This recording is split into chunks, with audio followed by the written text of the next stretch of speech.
to help our town to do other improvements for our town, to save energy for the town, for all the townspeople. Um, so I just wanted to say hi to everyone, and I'll turn it over to Lisa. Um, and I'm here also for questions later on if you have any questions for me.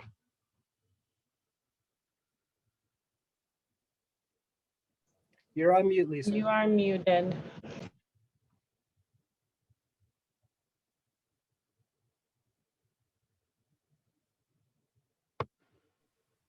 Okay, I was setting up the Facebook Live. Thank you so much, Jim, and to the Town of Danby Town Board for partnering with HeatSmart and Get Your Greenback Tompkins on a community campaign for clean heating and cooling and energy efficiency, which clean heating and cooling are a part of. So I'm Lisa Marshall. I'm the HeatSmart Program Director, and it's just my pleasure to present to you tonight, along with I have one of my wonderful interns, Julia, here. She'll be posting in the chat as we go along. And also with Emily Bell from Get Your Greenback Tompkins, who's going to talk to you about building home performance work. So without any further ado, I'm going to share my screen. You know what, Emily, I better make you or Julia co-host in case people join and I can't. Oh, yeah. Yeah, I'm happy to do that. I'll make Julia co-host. And where are you? It's nice to see so many folks from Danby joining us today. Speaks a lot to the community. And we're really happy to see the leadership being demonstrated by the Tompkins County towns to do these community campaigns. It's really pretty special. We don't see this level of leadership at the municipal level in other parts of the state the way we do here. So you should feel lucky that you live in the town of Danby, which I'm going to try not to call it Dryden through the whole webinar. Let's see if I can succeed. I always get the D towns confused. Okay, so now I'm going to share my screen.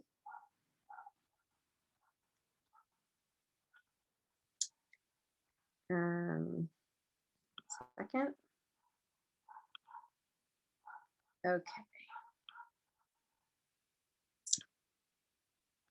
So here we go. So for those of you who don't know, and I know many of you do, HeatSmart Tompkins is a community nonprofit. We are here to do education and outreach. We don't sell or install heat pumps. We don't do building performance work. What we do is education and outreach in the community and customer support. And we like to say, let HeatSmart be your guide. What we like to emphasize are the 3 C's, the cost savings, the comfort, and the climate solutions that you can all enjoy by implementing some of these home energy improvements. And lately I've added this 4th C, convenience, because I've been talking to a lot of folks for whom the convenience is really important of the heat pump systems. And we could add to, on a day like today, the 5th C, which is cooling, because HeatSmart is also Cool Smart, and we're finding more and more that air conditioning is important to folks in the community. So HeatSmart Tompkins, which also covers Chemung County, is one of NYSERDA's clean heating and cooling community campaigns.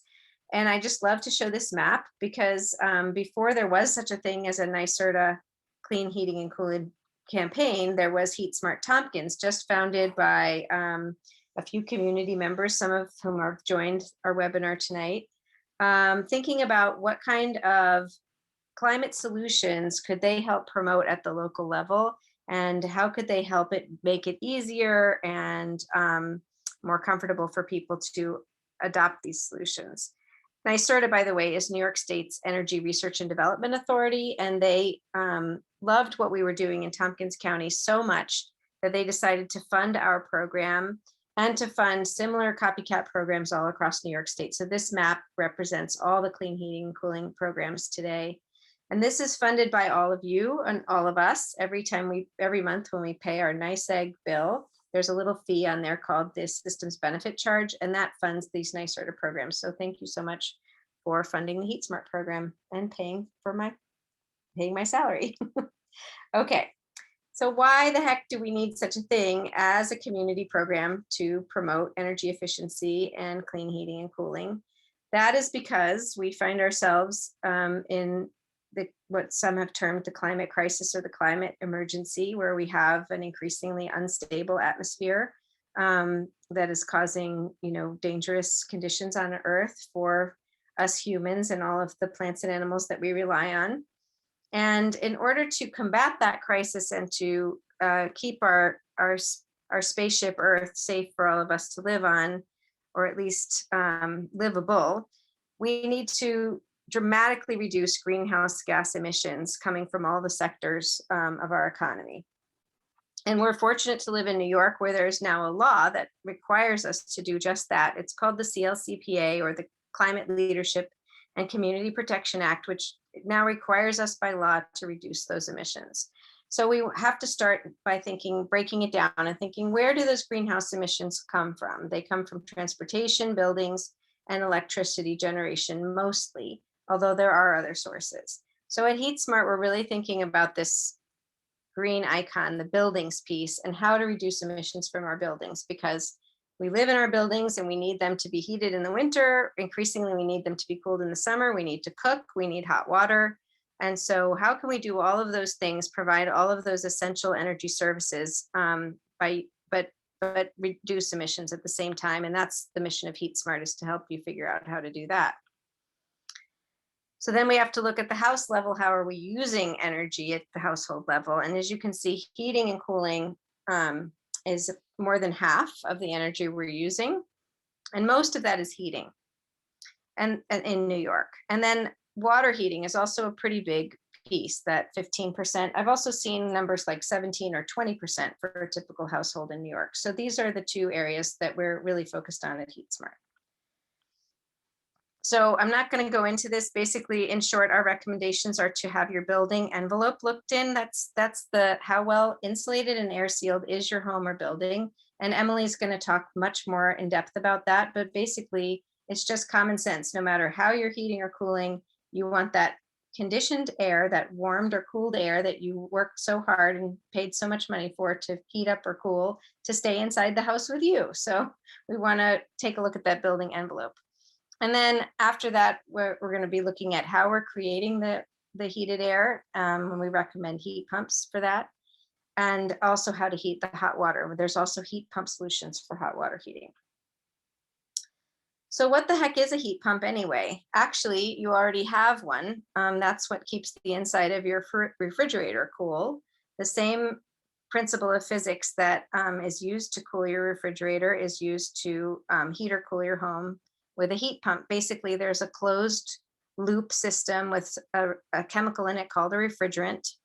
And that refrigerant chemical reacts very strongly to either being compressed or to being evaporated.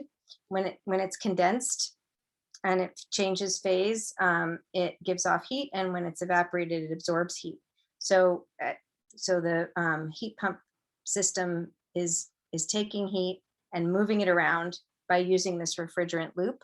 And that's what keeps your refrigerator cool. And you might have if you ever stuck your hand behind your refrigerator, you might have noticed how there's a lot of warm air coming out there. That's because the heat pump is taking the heat energy out from the inside of the refrigerator and moving it out. And that's the same way that a heat pump heats or cools your house. So there's multiple different kinds of applications for this same principle that can heat or cool your house or your hot water. There's the air source heat pump here on the left, or my left. I think it's on your left. This one shown here is a common kind we see called a ductless mini split. And this is the outdoor compressor unit. And then the refrigerant lines go up this hidden line set into indoor heads that heat or cool the rooms that they're in and the whole house. And then there's ground source, also known as geothermal, although I know Ted, who is with us today, doesn't like that term, but that is the common term for these ground source heat pump systems. They are taking the heat energy out of the ground and using it to heat your house or your hot water. That's why the ground source heat pump is on both the space heating and the water heating side. And they can do the opposite. They can also cool your house. They can take that extra heat energy and stick it in the ground. And then, not to be outdone, is this standalone heat pump water heater. This is basically a normal electric water heater on the bottom, but on the top is this little heat pump that's taking heat energy out of the space that the heat pump is in and preheating that water, and then it sits down here and stays heated with the electric coil. This is much more efficient than a traditional electric water heater or a propane water heater. Okay. So I mentioned the 3 C's or the 4 C's or the 5 C's, however many C's we're talking about today. And cost savings is something that's important to many of us. And this graph shows nicely how much money people can save with a heat pump on their heating bill versus particularly propane, electric baseboard heat, or oil. And this ASHP stands for air source heat pump, and GSHP stands for ground source heat pump. And as you can see, the cost savings of heating, this is a typical home in Maine actually, are really dramatic. So if you're currently heating with propane, for example, and your propane system's getting older, you almost can't afford to not switch to a heat pump. And I'm not sure how they exactly derived these numbers, but I'll tell you a local example. My friend Katie's house, she tracks her heating very carefully. She was heating with propane and wood and spending $3,000 a year. And she got a ground source heat pump, which she uses to heat her house. And that costs her $400 a year. And not only that, she actually keeps the house at a warmer temperature than she used to with the propane and wood heating that she had before. So it's a pretty dramatic difference, and that system was paid for itself in about 6 years. And that's on the quicker end that we see, but we do see projects that pay for themselves that quickly. So Emily's going to go over this, so I'm going to pretty much skip this slide, but just to let you know, there are grant programs for low to moderate income households that provide money that can be used for insulation and air sealing. And sometimes these monies can be used for heat pumps. And we have additional grants through Heat Smart, although those are almost all gone. And there are also additional grants through the Finger Lakes Climate Fund. So if your household fits into one of these categories, you may qualify for grant money to help you pay for these improvements to your home. And here are incentives that are available to all households. NYSEG provides rebates for ground source and air source heat pumps, depending on the size of the system that is put in. So that's per 10,000 BTUs, and we often see homes with 40,000 to 60,000 BTUs. Of course, there are smaller and larger homes, but that's a typical size. And there's also a really good tax credit for ground source or geothermal that gives you back almost a third of what you paid. And if that tax credit amount is more than you owe on taxes in a given year, you can actually amortize that credit over several years, over up to 5 years, I believe. And we've seen people do that in our program. And there's also this great rebate for heat pump water heaters, plus the tax credit that really brings the price of those guys down. And for a lot of households, we can see the price of the heat pump water heater come down, if you include the other grants, to well below what a standard water heater would cost. And then of course you realize more savings as it's cheaper to run. One more note is that if you get a water heater installed at the same time as a heat pump system, this rebate goes up to $950 from $700. So it's a really pretty good deal. When we started the Heat Smart program, by the way, these rebates did not exist. This is part of the work that we've done in New York State, is to advocate for more rebate funds to be paid out to ratepayers. And now the utilities are required to do that by New York State for the next 4 years. We've had a really great opportunity recently to help pay for heat pumps for anybody who fits into those income thresholds that I showed earlier, who is not heating with gas, whose heating system is more than 5 years old and whose home's insulation and air sealing either already are sufficient or can be made sufficient to support a heat pump system.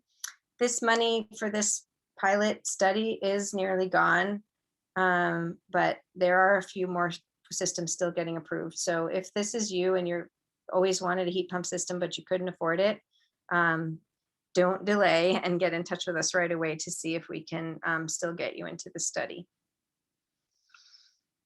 There is also financing available, and I won't go into these, but the Green Jobs Green New York financing, if you are a low to moderate income household, you get the low interest rate for that. Otherwise, there's some other options available for folks. So at HeatSmart, we don't, as I said, we don't install heat pumps. We don't do installation work. We don't make any money off of anything you do, but we do have a wonderful array of installer partners. We had 3, and the demand for heat pumps and installation work has gone really through the roof. Last year was our best year ever, and we're already on track this year to double what we did last year. So we're very pleased to say that in addition to our 3 partners we've been working with for a long time, which are NP Environmental and Halco, last year we added Daily Geothermal. And then last week we added 3 more, Lamort Electric, which is actually based right here in Danby, a small company that does exclusively air source heat pumps and heat pump water heaters. And then also Simply Installs that does heat pump, air source heat pumps. They also do dual fuel. So if you have a newer gas furnace, but you're interested in cutting your gas use, you can get this heat pump that sort of mates with your furnace, and the heat pump provides cooling and provides heating in what we call the shoulder seasons, when it's not too cold, and then when the temperature drops lower, that gas furnace does kick on. And then Zero Draft that does installation and air sealing work. So those are our new partners. And you can learn more about those if you want to do another webinar with me on Thursday. You can meet all of our partners. So the way to sign up with the Danby campaign is on this little sign up form. And Julia can put the link to that in the chat for you all. And then we'll follow up with you and help match you with an installer partner to come and give you a free assessment. And now I think I've talked for way too long, so I'm gonna stop sharing and turn the screen over to Emily Bell.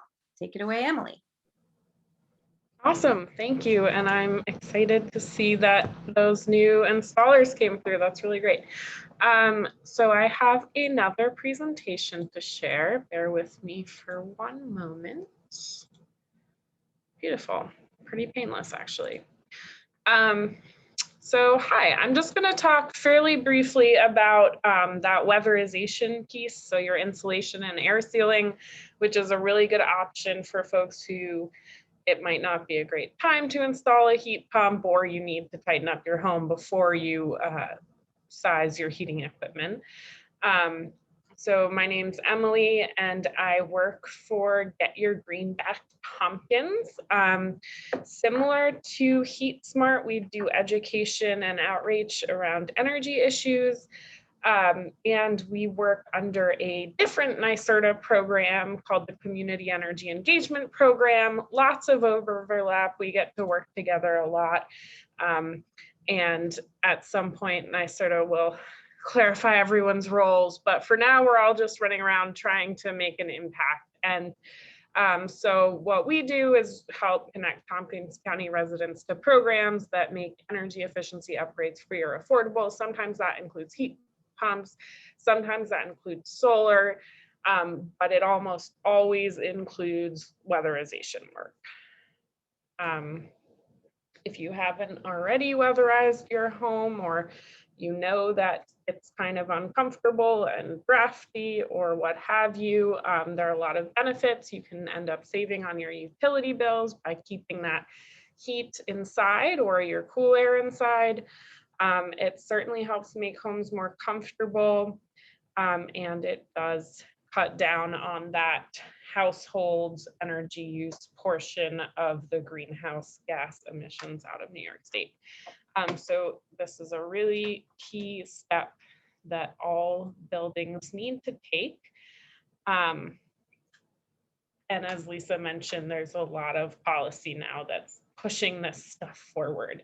So some of the things I'm going to tell you are going to change rapidly in the coming years. And that's exciting and good. But for now, this is what it looks like. So when you start to think about weatherization for your home, you start with an energy audit. I imagine some of you have had these. They're free for all New York State residents. And the official rule is that you can get one energy audit per resident, per address every like 3 or 5 years. I don't remember the exact number, but essentially, if you know that you need work done, you want to get in touch with a building performance contractor, and they will come out and do one of these audits. They check for air leaks, they look at your insulation levels, and one thing they do is the blower door test. You can see that in the top right corner. Today I learned how to set up and conduct the blower door test, which was pretty fun. But this just makes all the air leaks in your home visible essentially, and then they can figure out which ones need to be sealed up, where you might be losing heat, etc. They also look at your lighting. So if you have old bulbs, things like that, you can get that upgraded to mostly to LEDs is what we would be looking at for residential use. They'll check the efficiency of your appliances. And one really great thing that happens as part of an energy audit under any of NYSERDA's programs is they look a lot at health and safety. So we hear lots of stories of people who had an energy audit and found a gas leak or excess carbon monoxide. And so it really does, they look at the whole home as a system, which is sort of unique and on the newer edge of things when we think about buildings and construction. So this is your first step. And once you get that audit, whichever contractor or installer you're working with will make some recommendations. And depending on your income, you might qualify for grants from the state to help cover the cost of those improvements. So these are also paid for by all of us through that system's benefit charge. So definitely take advantage of this grant money. And just some things to note. So these are the two main state programs. Empower is for households that are designated as low income. That means you make under 60% of the state median income, and that usually looks at your gross income. So you need to provide some type of documentation, tax returns or recent pay stubs, and we help you through that. So Lisa or I or your contractor will help you figure out what you need to do to prove that you qualify for these programs. Yeah, so Empower covers up to $10,000. Sometimes if there's more work that needs to be done, they will approve a larger amount, and that is just money that's there for the work. And then assisted home performance covers 50% up to $5,000, and it is a matching grant. So if the measures were going to cost $6,000, you would be responsible for $3,000, and then the grant would cover the other half.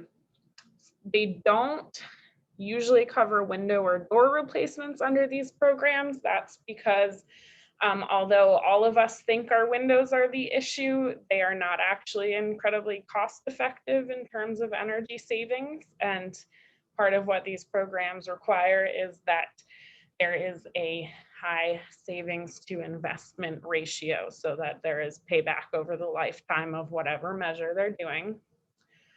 You can combine these with federal and local grants. So if you qualify for Empower, you may also qualify for additional money from the climate fund to put towards a heat pump or something like that.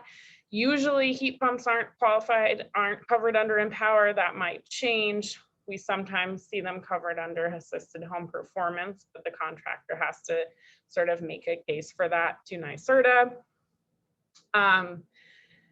And currently, if you qualify for Empower and you use up that allotment, you can also access assisted home performance. All of that's going to be changing soon-ish. The major change that will affect folks here most likely is that 120% area median income cutoff for assisted home performance is dropping back down to 80% after August 31st at 5 p.m. So if you qualify now, but you're towards the upper limit here, you want to make sure to get your applications in sooner rather than later. Once you qualify, but for like a year or something, you have a year to get the work. But now is really the time. It was expanded because of COVID and a bunch of other things, and they're dropping it back down for now, at least. If you don't qualify for either of these programs, there is a program called Comfort Home that offers rebates for insulation and air sealing work, and sometimes certain like window retrofits, and that's rebates of $1,000 to $4,000 depending on which work package you do. So everyone should qualify for something, and ultimately, you know, save money over time by reducing your utility bills. So we have some very positive stories of folks who have accessed these programs. This is Cal Walker, who had these ice dams forming on his house. If you have big ice dams in the winter, that's a good sign that you have a large amount of heat leaking out of your roof and something needs to change. So Cal noticed these ice dams and tried to break one off and hurt himself really badly, ended up in the hospital, accessed one of these programs, and was very happy with the results. So just thinking about those health and safety issues can be a big motivator for folks to get work done. This works for lots of different housing types. So there are programs for multifamily homes and single family homes and mobile or manufactured homes. And we can always help you navigate that. These are available to homeowners and renters. So to qualify for a program, it's based on tenant income, but you do need the approval of the property owner. But if any of you are tenants or property owners, that does not disqualify you from accessing these programs. And finally, I'll just show a picture of our biggest energy education tool. You might have seen it around in Ithaca. It's a tiny home, and one of the things we have in there is an air source heat pump. So if you're considering a heat pump or you want to learn more about this bigger picture of building performance as well, I encourage you to check it out. We have a website and there are various events that we visit and open hours and things like that. And maybe we'll even get it out to Danby one day. Yeah, so like, oops, sorry, we're not in Ithaca anymore. But anyway, that's it for me. Thank you all for listening. And see, we have some questions. You could open it up. Actually, thank you so much, Emily. That was lovely. I was wondering if some of our guests tonight who have and love heat pumps in their homes would like to just briefly say, you know, why they got them and what they love about them. Don't have to talk long, but I'm calling on you, Tom Sini, to say hello to the folks. Tom is a ringer. He's on the Heat Smart board and a Danby resident. So thanks for joining, Tom, and go ahead. Sure. So I actually have three places with heat pumps.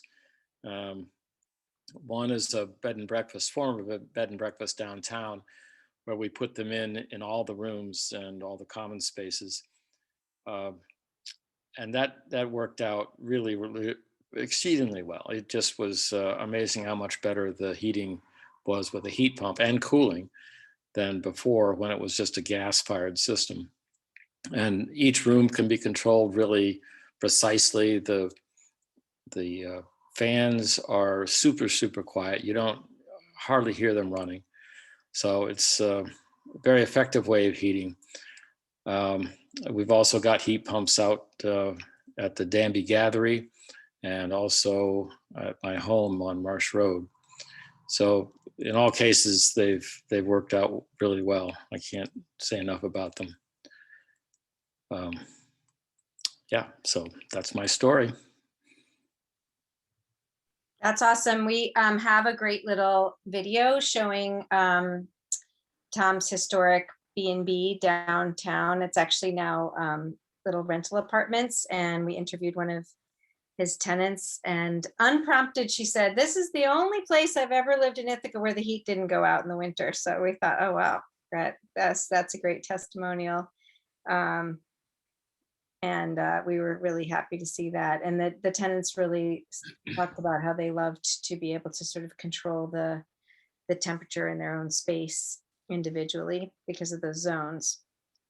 And we also have with us a Danby legend, Ted Crane, whose energy efficient home is so efficient he almost never has to use his geothermal system, but but he has it just in case. So Ted, why don't you just talk briefly about your ground source heat pump system? Sure.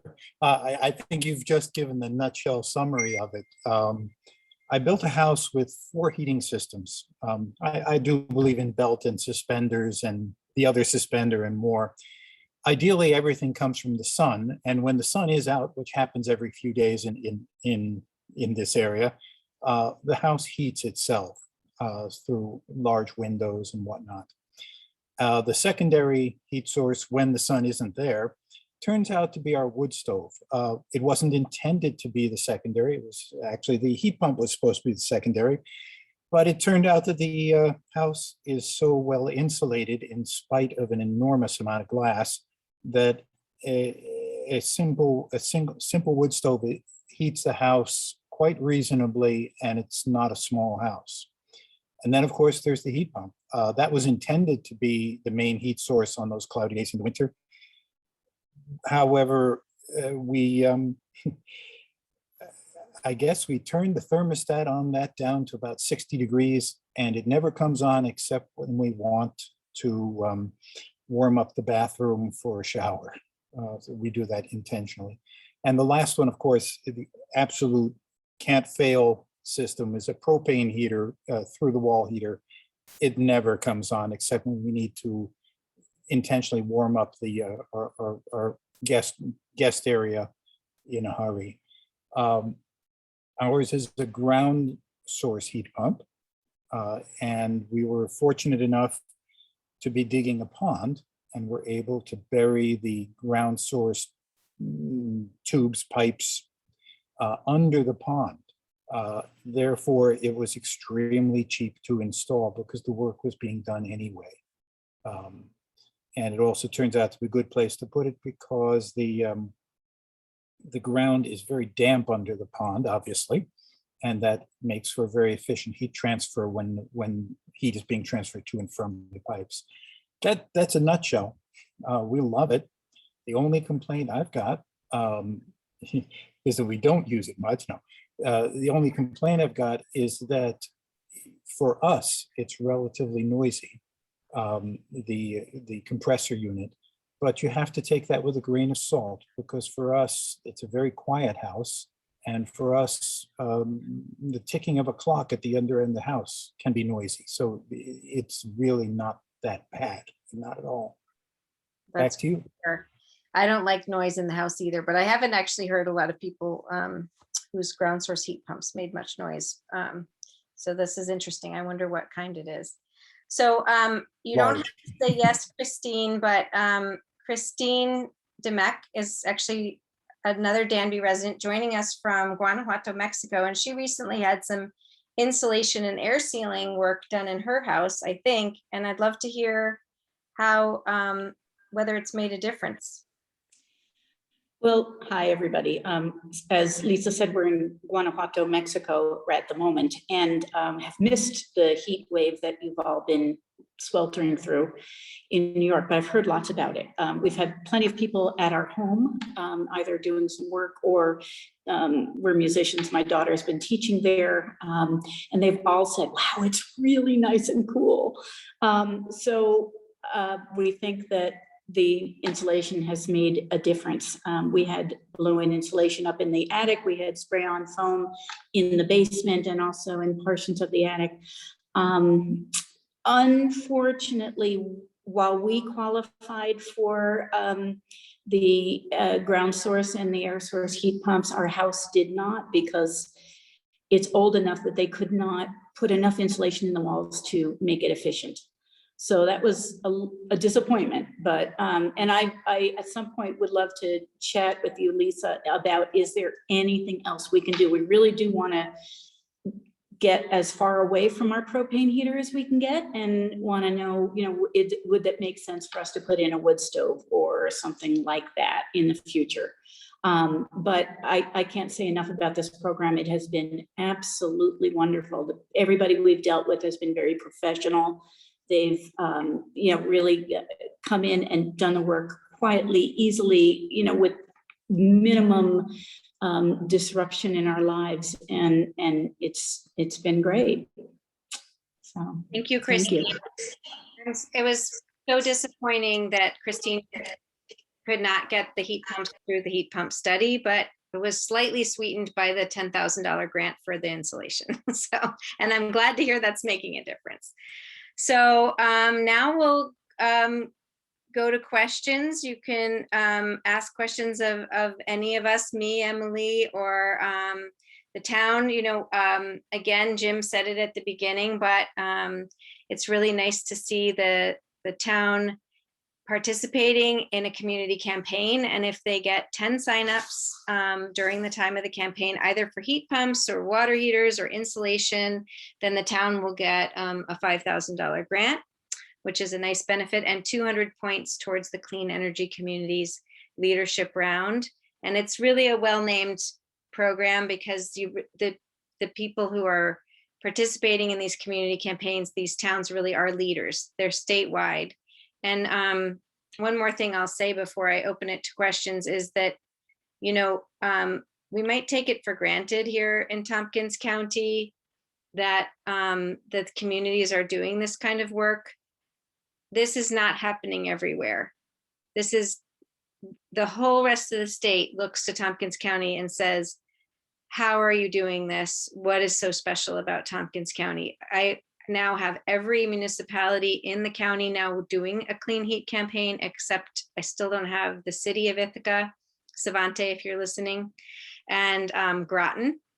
But I'm determined to get them to do them too and have 100% participation. And the first ones were Newfield, Town of Ithaca, and Dryden. And those are all about ready to get turn in their campaigns for their grant funding. So it's really exciting. And you should just be so happy to have a town that cares enough about all of you that they're willing to, you know, on top of all the work they have to do to keep the lights on at the town and pay the bills and do all the work a town does, to take on extra work to partner with Heat Smart around a community campaign. So, all right, I'm getting off my soapbox now, and we'll take your questions. There's a question in the chat. Okay, is this from Mark? Mark says, are all the opportunities available via the One Danby campaign form that was posted? Thanks. Yes. So the sign up, that form that I sent you, that little Google sign up, I look at, see what you think you're interested in, and then follow up with you to try to match you with an installer for a proposal. if you're not interested in heat pumps at all, but just want the energy audit, then I'll probably send you to Emily to follow up with you, because that's the main thing she does. We do that too, but we're trying to partner on this campaign and be utilize all of the resources we have here in Tompkins County, both the Heat Smart program and the Get Your Green Back program. So one of us will follow up with you and try to match you with an installer. And then the installer will get your lead, and then they will reach out to you and you have to respond. Otherwise, nothing happens. So you either have to answer their email or answer their phone call when they call you, because that can be the sticking point, especially how busy they are right now. If you don't respond when they reach out to you, they're just going to go to the next person, because they don't need to be drumming up business per se. So they want motivated people who are ready to talk to them about and get a free proposal and think about getting the work done. Ben says, could I go over the grant program again for households above the income ceiling? Yes, it's called Comfort Home. Julia, I don't know if you can find that on our website and post it. It's under where the fact sheets are on our website. You can post that. It has 3 levels, and the grant amounts, so it's sort of like packages. So you start with installation of certain part of the house, and for that you get 1 grant amount. And then if that's done, you go to the next level. And then, oh, thank you, Emily. You get the next amount. Oh, it's kind of a cool program. We haven't seen a lot of participation in it, just because it's sort of hard to sometimes fit your house and your needs into the box that Comfort Home provides, although they have been making efforts to make the program more flexible. So that's there for anybody. And I didn't realize that Simply Installs also does Comfort Home. I thought just Helco in this area did it. So thanks, Emily, for that information. That's according to Dan, and he doesn't do it. He says other people in the office know. So Other people in the office. Okay, good to know. Good to know. yeah, again, we haven't seen many people go through, and I suspect they haven't either, but they are equipped to help you through that process if needed. Yeah, I haven't seen a ton of, I haven't really seen any projects in Comfort Home, but that doesn't mean they aren't happening. I just haven't seen them in my program. It's pretty new, and like right before COVID as well. So yes. Oh, thanks. Ted has posted, if you're not looking at the chat, he has wonderful visual story of his heat pump installation at his beautiful home that you might want to check out. We also have, Julia, did you put Tom Sini's home tour link in there? That would be great for folks to see. I think it's called Historic Ithaca Boarding House or something like that. Oh, great question from Patricia. What happened to Snug Planet? So Snug Planet was Ithaca's homegrown home weatherization company, and then they added heat pumps to their repertoire, and they have now merged with Helco. So there is no more Snug Planet anymore. It's come under the Helco umbrella. But what that does mean is that Helco now has a local office, and they hired all of the people who work for Snug Planet. They still are employed. They just are wearing a different polo shirt. So that's what happened to Snug Planet. I'm a little sad about it because I loved Snug Planet's logo. It was so appealing to me, and they're just they have great people with a great philosophy, but they decided it'd be better for them to become one with Helco Energy. Oh, thanks, Julia. So you can see the link. You can open that up and watch that video home tour of that downtown historic building that Tom Sini owns, downtown Ithaca. yeah. And Jim just asked about that drop back at the end of August. So that will be back to 80% of area median income. So it does vary by county. And And if you need help figuring that out. And that was actually news to me. I actually thought it was going to stay as it was till November and then go to 100% being the top level of median income. So did a lot of us. So that is And that is, I mean, that's sad news. what NYSERDA announced like on Friday last week or something. Okay. So Thank goodness Emily's here because I would have told you the wrong thing because the last I heard it was going to go up to 100% of median when they put in Empower Plus. So that extension to 120% really opened up these grant opportunities to probably 7 out of 10 Tompkins County residents would qualify for something. It was a response to the to COVID and as meant to boost the economic recovery. And it was only supposed to last till last December. So we have actually gotten almost a whole second year of that benefit afforded to us. So that's been really nice. Yes. I will say, sorry, just because they said it in one meeting doesn't mean that that will be true forever. So we'll see.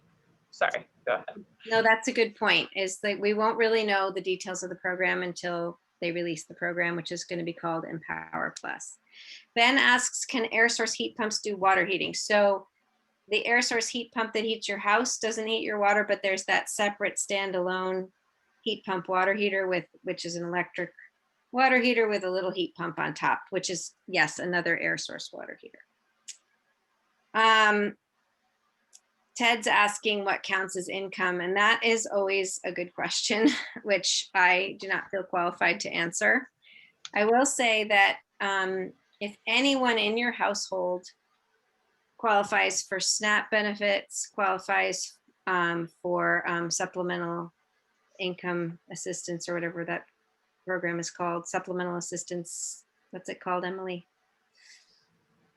SSI. I don't know. SSI. It's called SSI. SSI, or if you've qualified for HEAP, then you automatically qualify for Empower. So I just had somebody who thought they qualified for assisted home performance. Then they found out that because their mother-in-law lives with them and qualifies for SNAP, then the whole household gets the Empower benefit instead. So, the reason we have these income qualified forms is because we have the bean counters who know all the details of what counts as income and what doesn't count as income. And I'm always a little nervous to answer that question and be not 100% sure.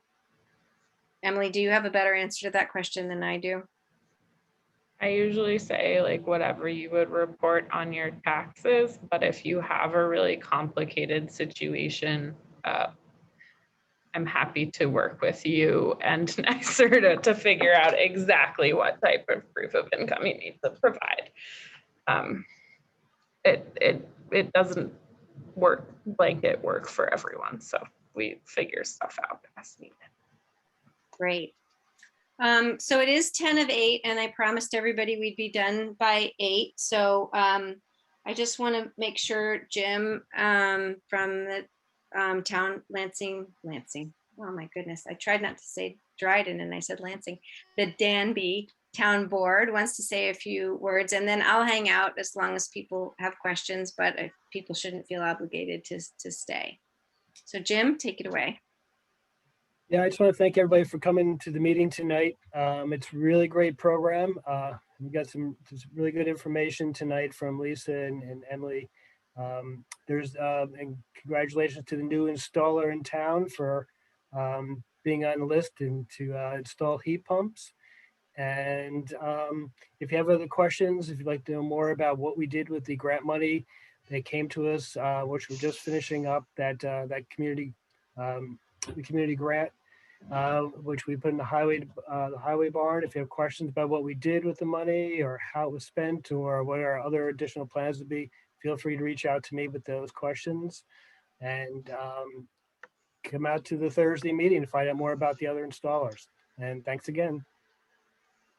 Thanks, Jim, and so appreciate your partnership in this, and as well as the other community partners. I see Bryn Schmidt from Mothers Out Front, another community partner who's helping with the campaign, and just great to see everybody working all together. So thanks, everybody.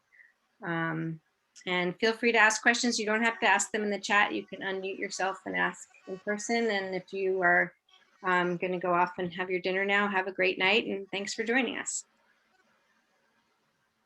Marion, you're muted, Marion. Can you unmute yourself? Can you hear me now? Yes. All Go. right. Yeah, Susie Kosak. So can you compare the ground source heat pump with the air source heat pump in terms of cost, efficiency, and maintenance? That's a fantastic question. The costs are so variable, it's very hard to say. Generally speaking, a ground source heat pump is significantly more than an air source heat pump system. I have actually seen, though, where one installer's proposal for air source heat pumps ended up being more than another installer's proposal for ground source heat pumps after the tax credit, after that 26% tax credit. So it's very important to get those proposals in your hand and take a look at them. But if you can, if your house is a good candidate for a ground source and you can get it, it's definitely superior because the cost of operating it is lower, the efficiency is higher, and it's longer lived piece of equipment. It lasts for 2025. I know people in Van Etten who's had their ground source heat pump for more than 30 years. And even if you do have to get it replaced, the ground loop, the heat exchange loop, is not going to be needing to be replaced, just that indoor piece, the heat pump. So and it's much more low maintenance. The air source heat pumps are not expected to last more than 15 years. They do need to be regularly cleaned and serviced. Both the indoor piece is a pretty easy thing. You pop out this filter, you clean it off, you pop it back in. How often you have to do that depends on whether, you know, if you live in a messy old house with lots of cats and dogs like I do, you would want to do it more often. If you are relatively tidy, you would do it less often. And then you want to get that outdoor condenser cleaned and serviced, especially if you live near any cottonwood trees. Cottonwood fluff is very bad for it. So what we recommend is that people get it cleaned and serviced in June, right after the end of the cottonwood snowstorm. Get all that cottonwood fluff out of there. So we do recommend annual maintenance on those for sure. And they do cost more to run because they're just less efficient. So they're wonderfully efficient as air conditioners.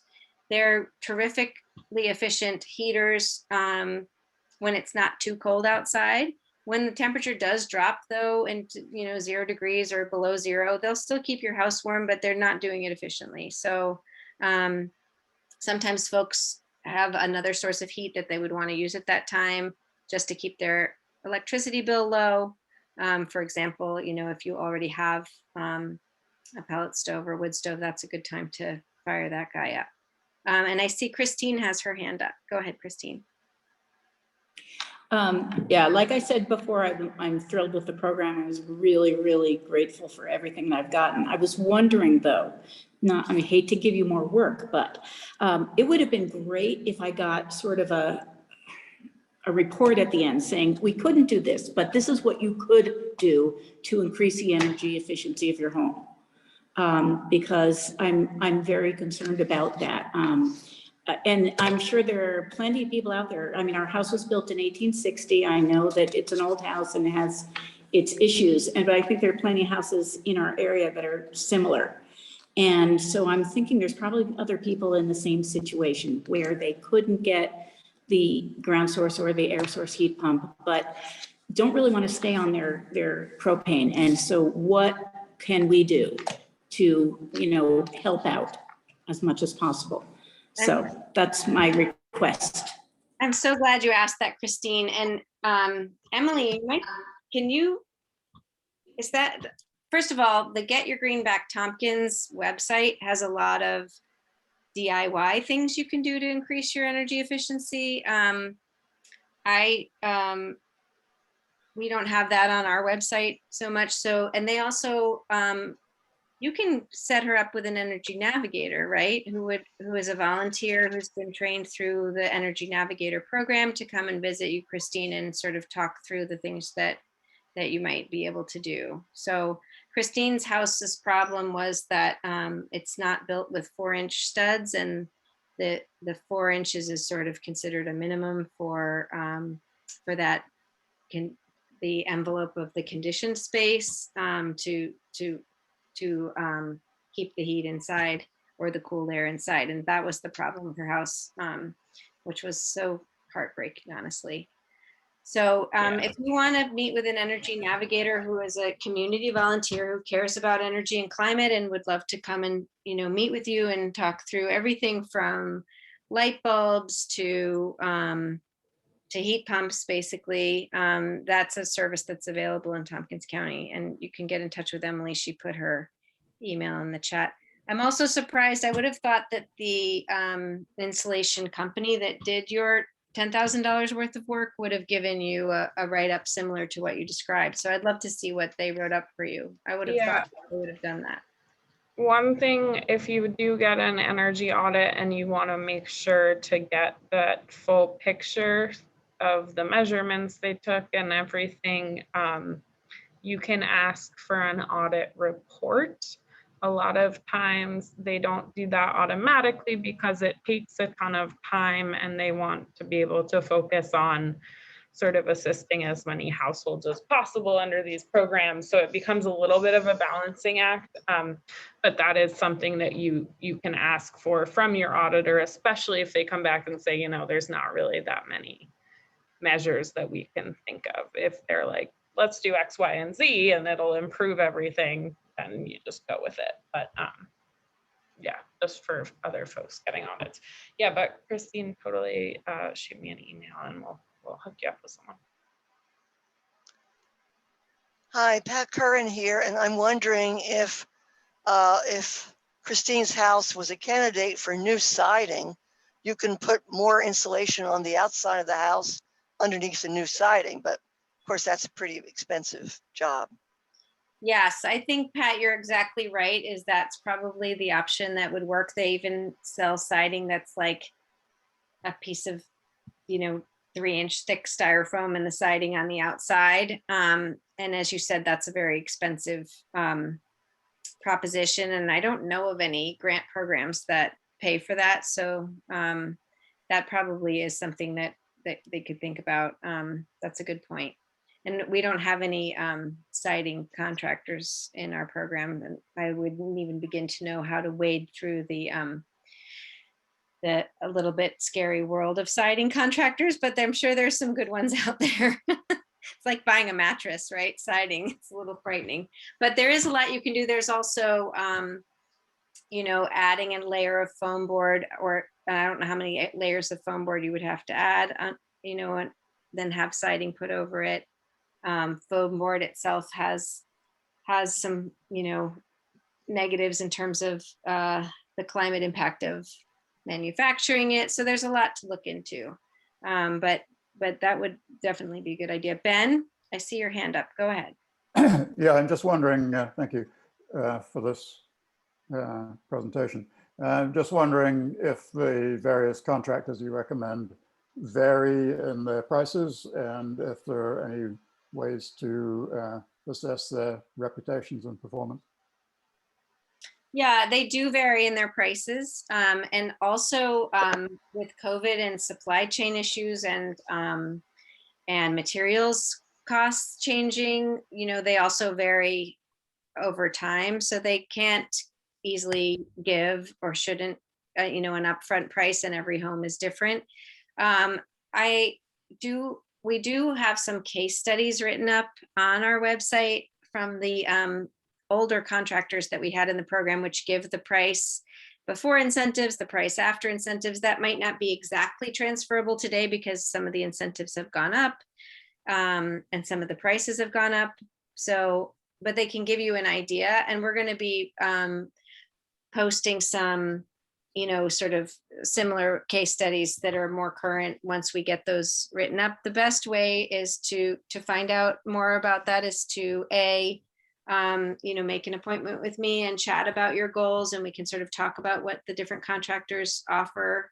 And the other thing to do is to get a couple of proposals from the contractors and see, just take a look at what their pricing is. So it is very frustrating because of course price is very important to people, but this is not an off the shelf thing. It's not like buying a Toyota. It's a custom designed for your house, the way you use your house, your energy goals. Every house is different, and every contractor has a different sort of approach to their pricing. So unfortunately, it's extremely non-standard. But I'm happy to help you through it. That's my job. You can make an appointment on my calendar if you go to calendly.com/heatsmart. That books you an appointment. Oops, I typed it wrong. So let's try that again. Calendly. See, it changed it. Stupid autocorrect.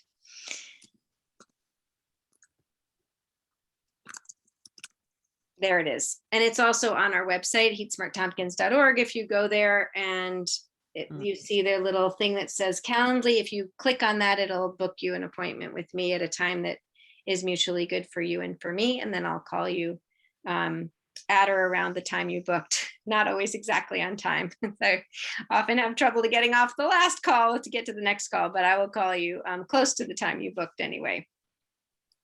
Terrific, thank you. So, yes, thank you so much for your question. I'm going to stop the live Facebook.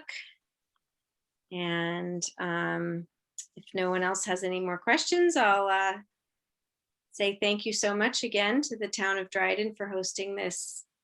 I did it, Danby, town of Danby. Ah, I was so close. The town of Danby. Luckily, the live stream was off by then. For hosting this webinar and for partnering with HeatSmart and Get Your Green Back on a community campaign. I look forward to hearing from any of you with any of your questions or with an enrollment in the program. And don't be a stranger. Don't hesitate to call me, even if it's a tiny question. You're not bothering me. It's my job to talk to you, and I love to talk to you. So please get in touch. And with Emily too. Well, you are bothering her, but just do it anyway. Respond well to bothering. So exactly. Have a lovely evening, everybody, and stay cool. Bye-bye. Thank you. Thanks.